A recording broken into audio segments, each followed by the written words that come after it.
Hello everyone! Ako nga pala si Angel, ang pogi ng Qatar. At ito ang aking kwento. So, kamusta mga kapogi? Na nga si Batman, natamaan na ng magaling. Nga pala, Merry Christmas. Ganito pala ako nag-celebrate ng Christmas. Pinantayan ko na yung sarili ko. Tinanggap ko na lang. Ganun talaga eh. Ayan yung binigay eh. So, na-realize ko, ang hirap pala talagang bantayan ng sarili. Ganito pala magkasakit mag-isa. Ikaw lang mag-aalaga sa sarili mo. Ikaw lang din ang gagamot sa sarili mo. Wala eh. No choice. Kahit gusto nila na bantayan ka, hindi pwede kasi may trabaho.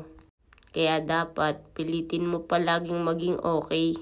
Pero bakit kaya pang may sakit ka, bawal ka mag-cellphone? Hindi ko magets ang nuggets. Kaya ganito muna yung for the vlog natin. Na-miss ko lang. At salamat na rin kasi magaling na ako. Kaya mga kapogi, lagi din kayo mag-iingat Kailangan safe lang, tsaka malakas lagi yung katawan.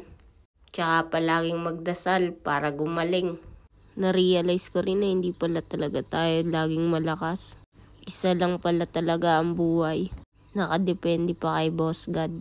Kaya lagi pa rin kailangan mag-ingat. At bumawi na lang sa New Year.